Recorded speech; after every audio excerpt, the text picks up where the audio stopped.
This yard used to look just like this section right here. The shade has it overcast and we're having a hard time fighting with it to get anything to grow there. But we've been working on it for 3 years. Now, the lawn's not perfect, but you have to admit, it's pretty nice. We changed one thing and didn't spend any extra money. Stay tuned and I'll show you what we did to go from that to that.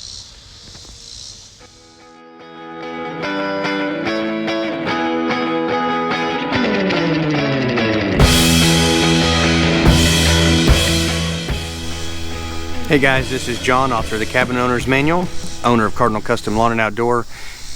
And you just saw the intro where we talked about the yard that looked like a desert and now is turning green, and we did one thing differently. What was that one thing? It's simple. We changed the mowing height. It's really that simple. The owner had another company mowing it, and they just killed the lawn.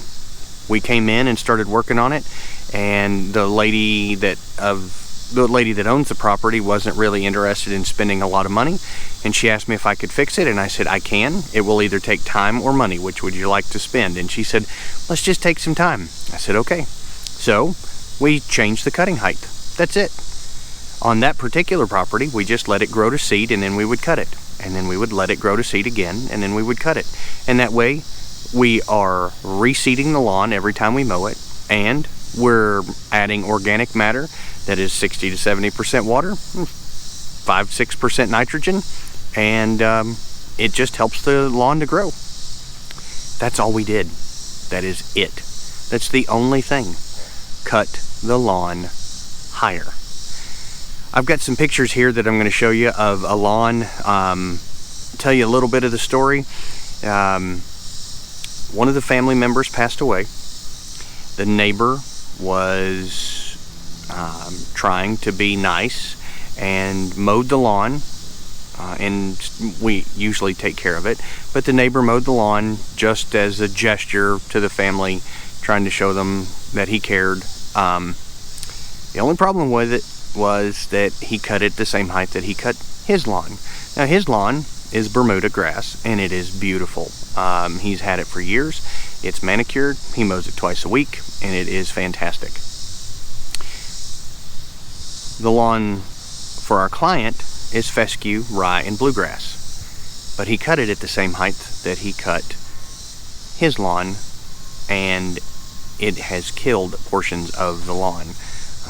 You'll be able to see here in some of the pictures that the lawn has died and is trying to grow back, and we are cutting the lawn a little longer now, trying to let it grow back. Fortunately, we've had a lot of rain this year, and it is not as bad as it would have been some other years in July and August.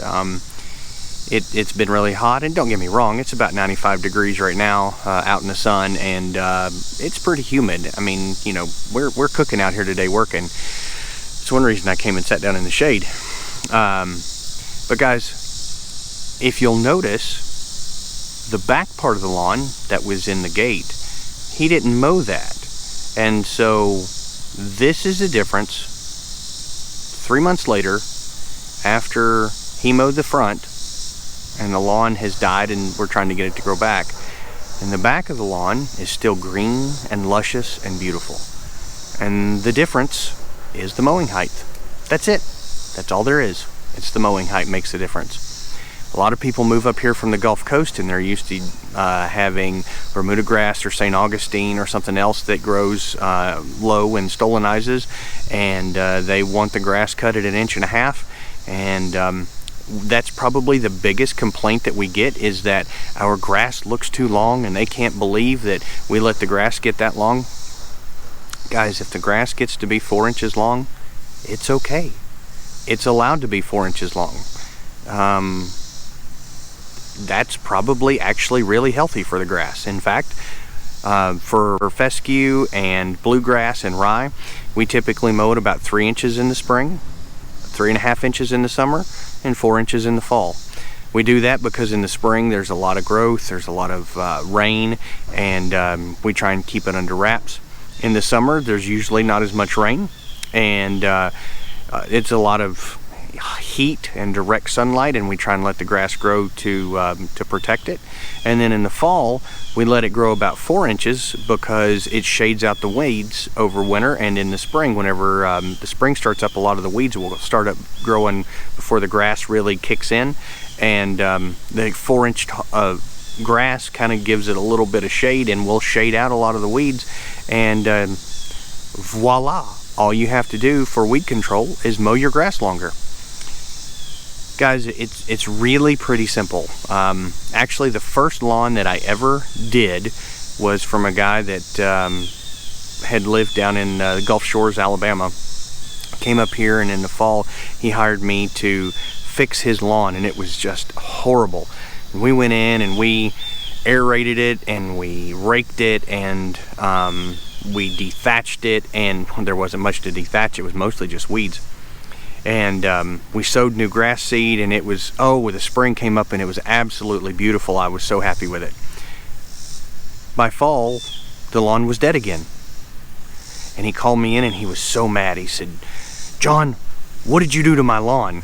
And I said, I fixed your lawn. What did you do to your lawn? And we started looking at it. I said, "How high do you set your mower deck?" He set his mower deck at 1.5 inches high. He literally killed the grass that he paid thousands of dollars to have me fix. I finally convinced him, after showing him the information from the University of Tennessee, to mow his grass about 3.5 inches, which he thought was an atrocious mess because he thought the grass looked so tall and so horrible. And that's probably the biggest problem that we have, is people move up here from the Gulf Coast, from Florida, and they see the grass and they see how long it is, and they think that it looks unkept. Guys, this is not Bermuda grass. This is not St. Augustine. It's supposed to be fescue. It's a long, leafy grass. Let it grow long and leafy, and then just take 1/3 of it off every time you cut it. That's about it. Let it grow 4.5 inches, cut it off to 3.5 inches, and you're fine. Leave it alone. That's it. That's all you got to do. It's not rocket science. Don't cut your grass too short, and it won't die. Cut your grass too short, and it will die. That's it. That's all you got to do. I wish I could tell you how important it is to follow this and to listen to this, because it will save you thousands of dollars. Thousands of dollars. And it will make your lawn grow and look beautiful naturally. And yes, we can come install lawns for you. We're experts at that. We installed the lawn out at the Tennessee baseball stadium. We laid 100,000 square feet of sod. We're experts at laying sod. We're experts at making your lawn look beautiful. But how you take care of it is going to make a whole lot of difference. At any rate, this is John, author of the Cabin Owner's Manual and owner of Cardinal Custom Lawn and Outdoor. I'm just trying to help you guys have a beautiful lawn in the mountains. And the one thing, mow the lawn longer. Get over the fact that you think it looks messy and unkempt, and just let the lawn be what it's supposed to be, and don't cut it short like you think it's supposed to look and kill it. That's all I'm asking. Let the lawn do what it's supposed to do. This is John, author of the Cabin Owner's Manual, owner of Cardinal Custom Lawn and Outdoor. Until next time, have a good day.